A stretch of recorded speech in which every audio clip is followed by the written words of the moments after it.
Selamat malam pemirsa, terima kasih Anda masih bersama kami di Tatap Muka. Kita kembali dengan tema kita hari ini, pendidikan di Kalteng masa kini dan nanti, bersama dengan narasumber Dr. Insinyur Mofid Sabtono Subagio MP. Kita lanjutkan Pak, seperti pertanyaan saya tadi. Seperti apa teman-teman dari dinas ini sudah mengajar siswanya, peserta didik, ini ketambahan lagi untuk tenaga pendidiknya sendiri. Belum nanti mensosialisasikan ini kepada orang tua murid. Ya, kita kan seperti yang saya sampaikan sudah berbuat sejak Maret itu dan melaksanakan, menjalankan itu semua dengan cara learning by doing. Jadi kita kan nggak pernah diajarin gimana sih melaksanakan kegiatan pendidikan di masa bencana ini, kan itu. Tapi kita coba belajar. Bapak Gubernur sudah memberikan arahan kepada kita semua. Kita menerjemahkan itu semua. Kita lihat surat edaran regulasi-regulasi yang dikeluarkan oleh Kementerian Pendidikan, Pemerintah Republik Indonesia selama pandemi. Kita melakukan satu penyesuaian. Hasilnya itu seperti ini. Kita kan sudah melakukannya. Memang dalam faktor mengontrol itu semua yang belum sempat kita lakukan secara maksimal. Dan karena begini, contohnya, idealnya kan ketika kita menerapkan sistem daring, maka kita kan harus kontrol itu. Tapi gimana caranya kita mengontrol? Uang kita mau bergerak dari satu titik ke titik lain juga kondisinya seperti ini. Lalu kita melakukan perpanjangan tangan, ya, di struktur pendidikan yang ada, mulai dari kepala sekolah, musyawarah kerja kepala sekolah, mulai dengan MGMP, musyawarah guru mata pelajaran, itu yang kita gunakan semuanya. Nah, dan semuanya sudah berjalan. Ya, memang hasilnya belum optimal karena itu tadi saya katakan merubah mindset.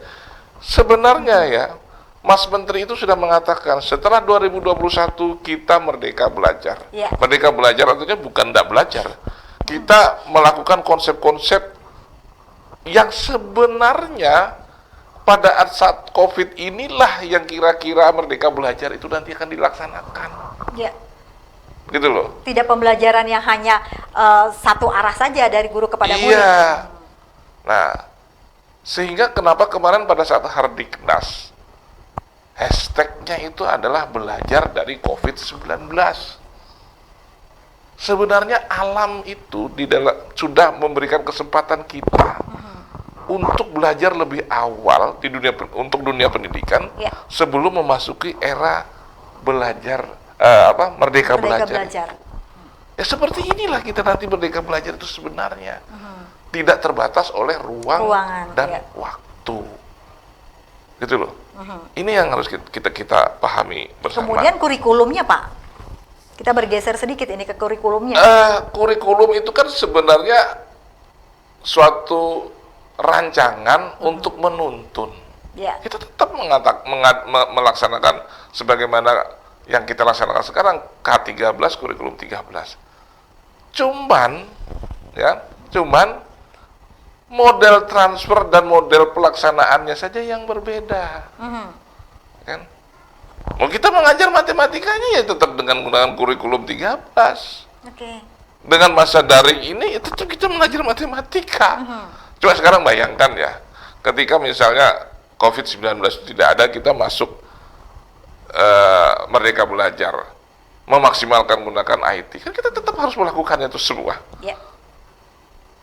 Nah, saya jadi ngebayangin itu kalau betul-betul nanti merdeka belajar itu dilaksanakan, gimana tentang kesiapan kita?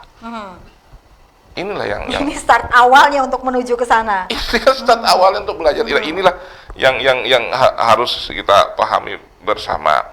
Nah, sekarang kita sudah pada fase ini semua kita jalani, meluluskan kemarin 2 Mei, kemudian ini sekarang dalam apa namanya itu penilaian akhir sekolah gitu kan, nanti tanggal 13 Juli tahun ajaran baru. Tahun ajaran baru, Masa kita mau kayak gini-gini terus? Ya? Nah, lalu apa yang sudah dilakukan oleh Dinas Pendidikan? Ya, kita sudah membuat satu rancangan untuk pelaksanaan protokol pendidikan pada masa pandemi COVID-19. Kan? Kita Nanti buat pada itu. prakteknya seperti apa, Pak? Ya, sebenarnya tidak jauh berbeda, tetapi penekanannya, mohon maaf, Ya. saya mungkin tidak bisa secara vulgar menyampaikan sekarang, bukan saya pelit terhadap informasi, tidak. Karena ini kan baru rancangan yang akan kita sampaikan kepada Satuan Gugus Tugas, kepada Pak Gubernur Sugihanto Sabran. Beliau harus baca dulu, beliau harus dilapori dulu.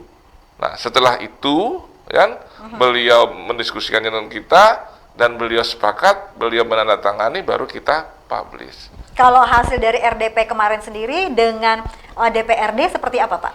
Sebenarnya RDP, rapat dengar pendapat itu sebenarnya kita diminta untuk menjelaskan apa sih yang sudah kita lakukan sementara ini sampai dengan RDP itu dan apa tentang rancangan. Sama lah seperti Anda mewawancarai saya sekarang. Dan semuanya kita sampaikan itu. Kan? Mungkin sebelum RDP, mungkin juga sebelum Anda mewawancarai saya sekarang, ini paling gitu-gitu aja sih di Dinas Pendidikan kayak gitu. Ini mumet kepala ini.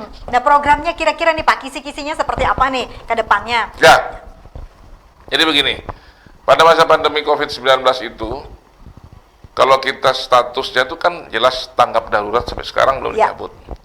Kemudian ada kriteria zona. Hijau, apa itu lagi? Kuning dan merah, merah. muda, merah gitu ya. Di Jawa Timur sana ada yang hitam tuh. Gitu. Kami itu enggak, Dinas Pendidikan tuh enggak mikirin itu.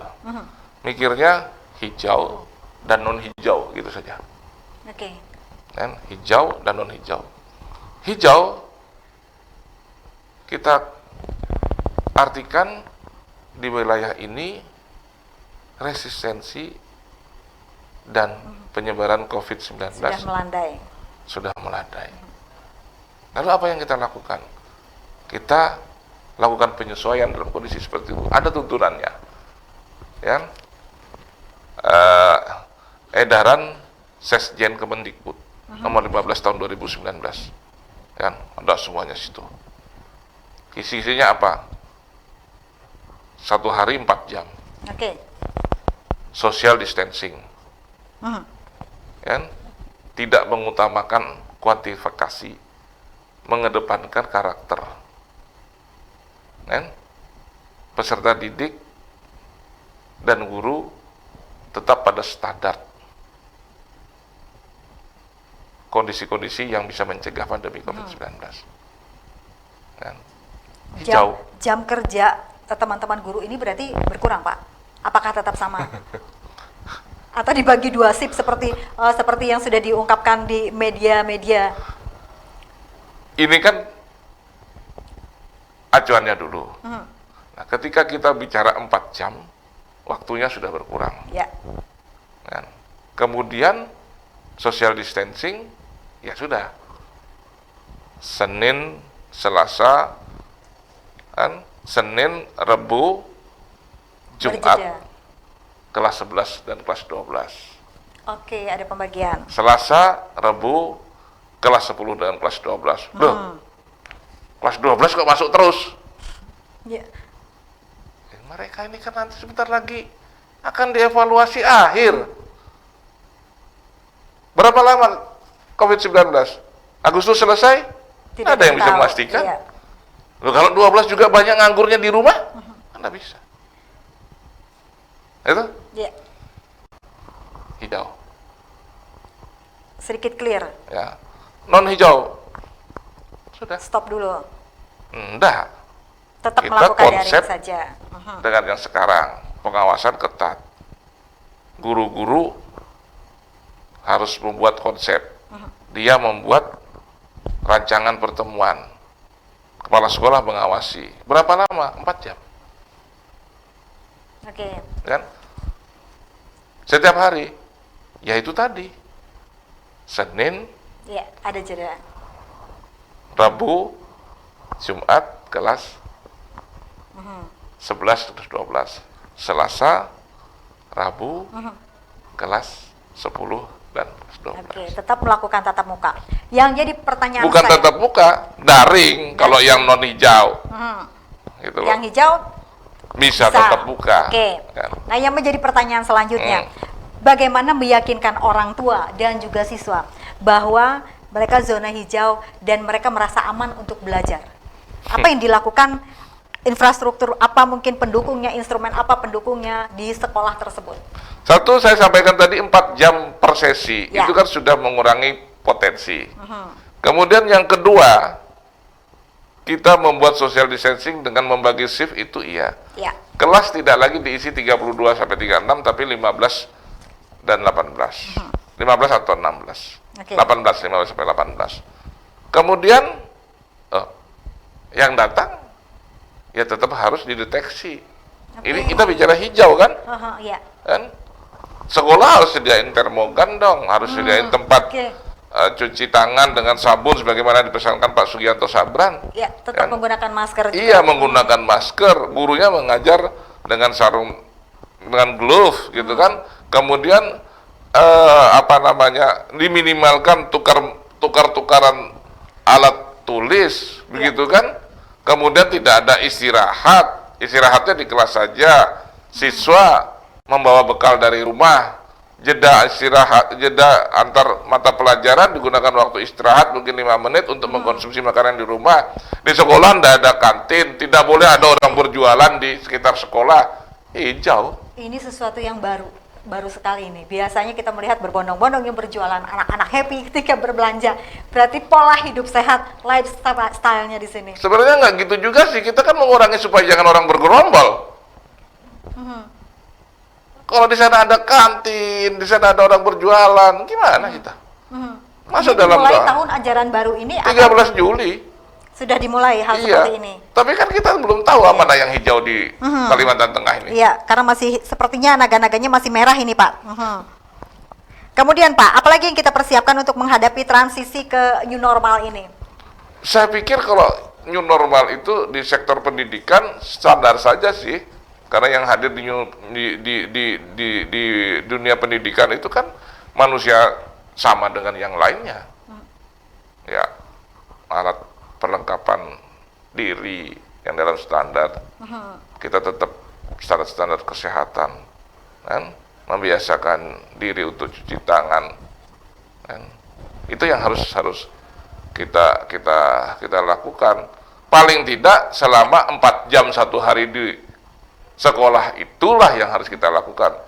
Setelah 4 jam, Pak, loh, ya jangan sekolah dong. Adakah uji coba, Pak, sebelum kita ke tahap itu? Mungkin uji coba itu mungkin selama 3 bulan dulu kita melihat apakah terjadi perpindahan atau Uji coba yang mana nih? yang anak-anak masuk sekolah ini dulu, Pak. Gimana caranya wong ini merah semua? Uji cobanya di mana? Kalau misalnya itu dia sudah berangsur-angsur menjadi hijau, apa kita cobakan dulu misalnya 3 bulan? Kapan? Berarti ini masih belum tentu juga ini, Pak. Loh kan sekarang kan ada yang hijau. Tapi kan kita siapkan. Oke. Siapa tahu Allah Tuhan besok memberikan kesempatan kita ada yang hijau, kita laksanakan.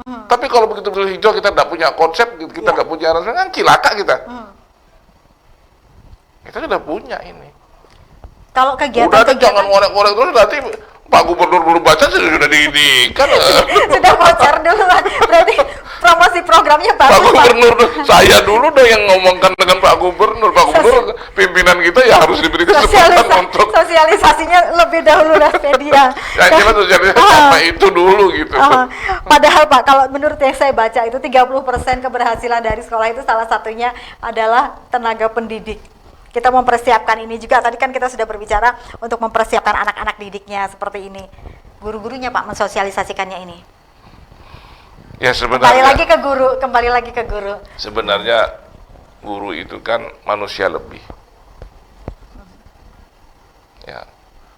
Ketika orang memilih profesi sebagai guru itu adalah orang yang dianggap dia mumpuni. Ya. Bukan yang hanya digugu. bukan hanya sekedar pegawai negeri biasa begitu. Nah, mestinya tidak perlulah harus diajarin hal seperti ini. Dan saya juga menjadi agak aneh ketika guru sendiri tidak punya konsep bagaimana caranya melakukan transfer knowledge dalam keadaan-keadaan seperti ini. Ya. Apa yang kita bicarakan sekarang itu kan sebenarnya nggak perlu diajarin di guru itu.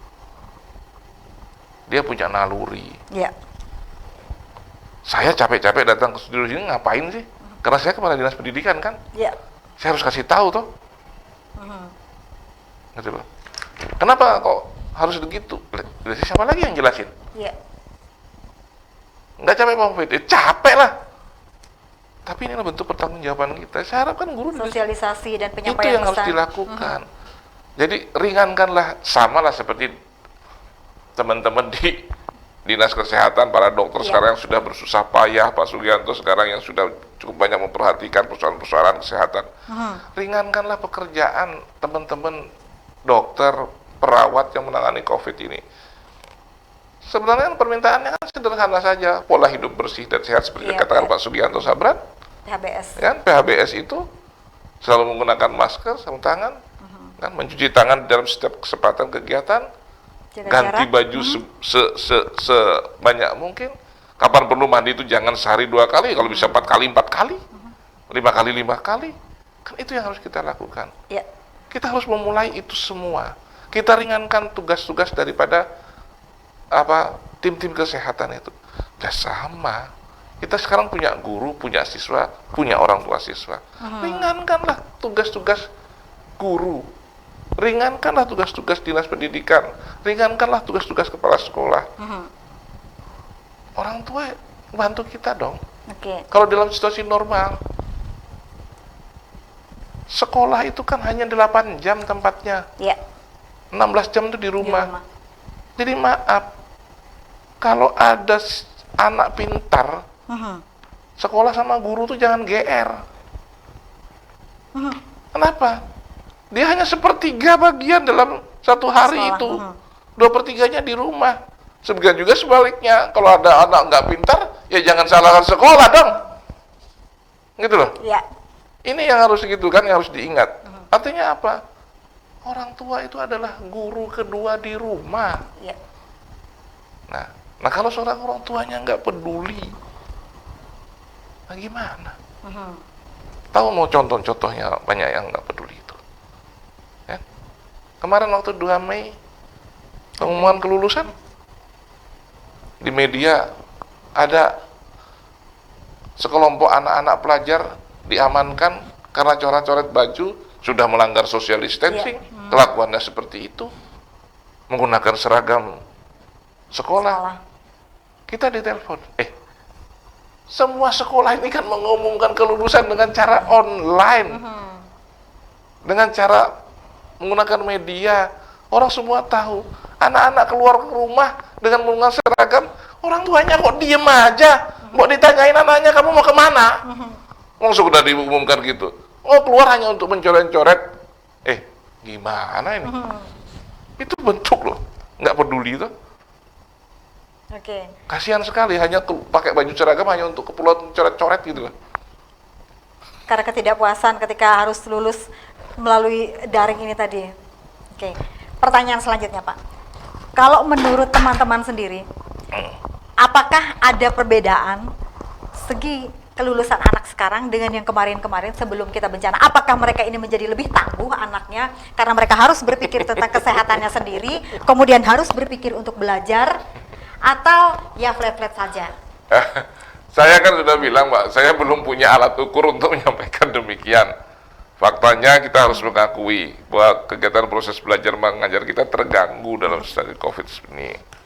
Tapi saya berharap banyak, kita harus tetap optimis menatap masa depan. Nah, berilah kesempatan mereka untuk memformat dirinya, ya. Dan tugas itu bukan hanya dibebankan kepada dinas pendidikan, bukan hanya kepada guru dan kepala sekolah. Kita tapi semua untuk semua menjawab. elemen. Ya. Oke. Karena kan jujur saja anak-anak yang sekarang dengan anak-anak yang kemarin kan merasa kok beda. Sekarang kita harus belajar sendiri di rumah. Kemudian yang kemarin mereka diajarkan, dituntun sedemikian rupa oleh tenaga pendidik. Kemudian kemarin mereka ada ekskul, sekarang tidak ada ekskul. Apakah ini berpengaruh juga terhadap mereka? Menurut kacamata Bapak sebagai kepala dinas di sini. Merdeka belajar yang disampaikan oleh Pak Menteri, itu konsepnya kan bukan kuantifikasi, bukan nilai-nilai, bukan angka-angka, apalagi ranking-rankingan. Tapi bagaimana membentuk karakter, menghidupkan rasa kepedulian terhadap sesama. menghidupkan kerja kelompok dari anak-anak kita. Itulah yang harus kita lakukan. Matematika bisa dipelajari, Ya, betul. kan? Bahasa bisa dipelajari. Tetapi kalau kita sudah kehilangan karakter, kita sudah kehilangan jati diri kita, kalau kita sudah kehilangan iman kita, kehilangan nilai-nilai keagamaan kita, kebersamaan kita, keterpaduan kita, kenegaraan kita, kebangsaan kita, untuk apa sih kita pintar matematika? Untuk apa sih kita pintar fisika? Orang bilang belum dia bahadat. Ini yang kita sudah mulai kehilangan itu pada, ya belum lah, kita sudah mulai. Ada degradasi, ya, maksudnya? seperti itu. Loh, saya sampaikan, saya mau sampaikan dengan jujur. Tanya saja sama anak-anak yang bapak ibunya, misalnya nih ya, orang Dayak. Ya. Berapa banyak mereka yang kenal tangguk? Oke. Berapa banyak mereka yang kenal wuwu? Tempirai itu apa sih? Taunya Selambau itu apa? Jangan-jangan mereka nggak kenal ikan lais, Ya. padahal dia makan setiap hari. Karena kearifan lokal itu tidak diajarkan sejak dini. Di samping itu karakternya juga hilang. Jangan-jangan ada orang Jawa nggak tahu karawitan, mana yang gong, kenong, dan sebagainya. Nah, inilah kita sudah mulai hilang sebagai jati diri bangsa. Ini yang harus kita kejar. Untuk memulihkan degradasi ini sendiri, Pak? Semua aspek harus jalan. Oke. Semua elemen juga harus ikut Bergerak. bergerak. Nah, COVID-19 ini menyadarkan kita. Sebagai pembelajaran. Orang tua itu sudah harus berbuat apa sih terhadap anak-anaknya? Kapan sekolah? Kapan sekolah? Ini. Sebenarnya itu apa sih yang terjadi di situ? Karena Orang tua itu bingung sendiri dia menghadapi anaknya itu loh. Karena dia mungkin sudah mulai tidak pernah lagi menanyakan apa yang kamu pelajari, nak. Ya. Itu loh. Ini yang COVID-19 itu mengajak kita ke situ. Nah, sekolah juga demikian lah. Ya. School does not looking for better student atau smart student, but school make smart student.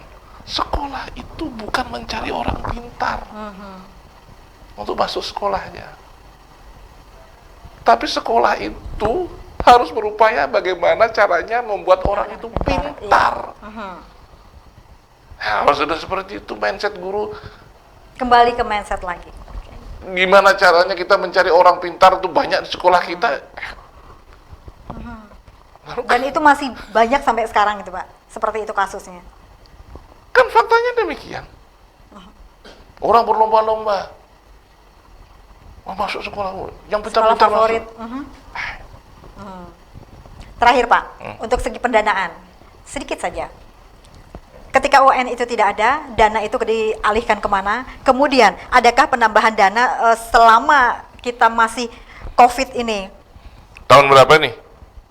2020. 2020. Karena kita kan, apakah dari Dinas Pendidikan sendiri akan menyediakan atau membantu untuk infrastruktur seperti, misal, harus ada tambahan yang namanya wifi, jaringan, mungkin membantu paket dan lain sebagainya.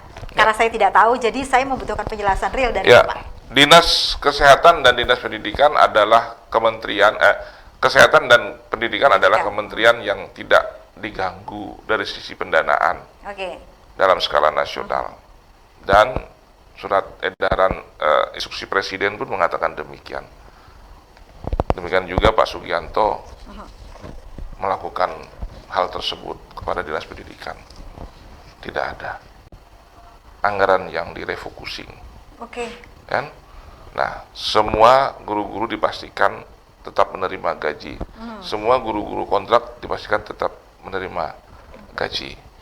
Bos dari pusat biaya operasional tetap dialirkan. Ya. Bahkan ada keputusan Menteri Pendidikan dan Menteri Keuangan untuk merelaksasi kegiatan yang bisa dilakukan oleh bos. Ada 12 item itu, tambah lagi macam-macam semasa pandemi COVID-19, diantaranya itu membantu siswa untuk memberikan kuota, pulsa, dan sebagainya.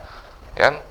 Pak Sugianto Sabran, kan, dalam 4 tahun terakhir, itu sudah menggelontorkan dana untuk kan, membantu sekolah-sekolah. Lebih dari 6.000 unit laptop disebar ke setiap sekolah. Kan? Memang semuanya, kita kan punya 98.000 lebih siswa nih. Masih kurang, ya idealnya sih sebenarnya 98.000 itu dapat semua. Nah, tapi 6.000 itu sudah sangat luar biasa 4 tahun itu. Sesuatu yang belum pernah terjadi. Kan? Terobosan baru. Iya, kemudian ada kenaikan yang sangat luar biasa dari dak fisik kita. Ya, sejak tahun 2017, 18, 19, sekarang itu pada posisi nilainya itu 432 miliar. 32 miliar. Sebelumnya? Sebelumnya itu pada nilai sekitar 250-an. 260 miliar. Ini satu lobby yang sangat luar biasa yang dilakukan oleh Pak Sugianto Sabran dengan kondisi-kondisi memperhatikan pendidikan sebagai hal yang utama. Itu tetap semuanya tetap jalan sampai sekarang. Kita rancangan-rancangan dak fisik kita itu tetap berjalan sebagaimana biasa. Kan?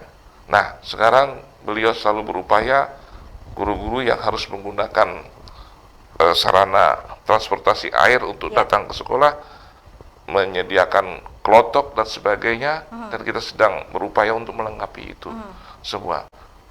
Sudah cukup kan? Belum. Kalau dana yang tadi untuk ujian akhir tahun seperti biasa nasional itu dialihkan kemana, Pak? Itu kan dia membutuhkan dana yang besar juga. Kita begini, dana persiapan UN itu tetap kita lakukan sampai pada saat sebelum UN itu dibatalkan. Nah, ketika UN dibatalkan, kita kan nerimanya itu kan per termin juga. Maka itu dihentikan oleh kementerian. Tetapi dana di kementerian itu tetap sama. Cuma dialihkan ke tempat lain. Ke tempat lain, begitu ya. Nah, kita yakin itu semua bisa dijalankan. Kemudian untuk dana membantu orang tua mungkin seperti saya bilang tadi untuk jaringan, paket, dan lain sebagainya, ke depannya akankah dibantu? Dari bos sudah relaksasi. Dan itu sudah ada. Jadi ketika sekolah itu menerima dana bos, karena dana bos itu kan masuknya ke rekening kepala sekolah nih. Nah, kepala sekolah bisa mengidentifikasi, oh ya dari 400 siswa saya itu ada katakanlah 50 atau 100 dari anak keluarga tidak mampu. Oh, lihat, ya dia belum punya tabs. Sekolah punya tabs. Dari bos ada sudah dialirkan. Itu lebih dari 1.000 tabs sudah jalan. Nah, itu pinjamkan. Kan? Laptop pinjamkan. Termasuk kuota yang kan bisa dibeli kan? Itu juga diupayakan dari sekolah. Bukan diupayakan, itu sudah ada perintah itu bisa dibuat begitu loh. Sudah dilakukan, sudah ada perintah dari, bukan saya yang perintah, karena itu sudah Menteri Keuangan sudah melakukan relaksasi itu. Sudah dilakukan. Guru-guru juga, ngapain guru-guru? Saya bilang, guru-guru itu sertifikasinya nggak dihentikan kok selama bos. Gitu loh. Berarti tidak perlu ada kekhawatiran lagi ketika ke depan kita harus melakukan daring lagi, ada bantuan dari pemerintah dalam hal ini, baik kuota maupun infrastruktur instrumen lainnya. Bisa jalan. Tergantung sekarang kita mau nggak bersama-sama melakukan itu. Ketika ya saya agak susah ngomongnya ya. Nanti seperti doa aja. Ketika nanti kita sampai bulan Desember COVID belum berakhir, kan seperti doa aja gitu loh. Kan ketika memang kita harus menghadapi kondisi-kondisi semacam ini. Bencana non alam seperti ini. Kita harus siap. Pesan yang Bapak sampaikan untuk orang tua, kemudian untuk teman-teman siswa kita seperti apa, Pak? Menghadapi kita juga tahun ajaran baru ke depan. Saya hanya ingin menyampaikan kepada para orang tua, rubahlah mindset kita untuk mengatakan bahwa perubahan yang terjadi pada anak-anak kita itu tugas sekolah. Oke. Kan? Orang tua itu adalah guru kedua di rumah, dan dia mempunyai 2/3 waktu lebih banyak dibandingkan guru-guru. Dan jumlah siswanya di rumah itu sedikit, paling-paling hanya 2 atau 1 orang. Kalau guru kan 36 atau 32 satu kelas, itu satu. Nomor 2, guru-guru. Kita punya tugas lebih berat. Oke. Jangan ditunda untuk dilaksanakan. Ketika Anda tidak tahu, bertanya. Ya. Kan? Ketika Anda tidak bisa, belajar. Kan? Kalau Anda sudah tidak tahu, tidak bertanya, tidak bisa, tidak mau belajar, lengkaplah penderitaan ini. Ya, saya kira itu. Oke, terima kasih Bapak Dr. Insinyur Mufid Sabtono Subagio MP sudah berbagi bersama kami pada malam hari ini. Terima kasih juga atas kesempatannya dan informasi yang sudah diberikan kepada kami.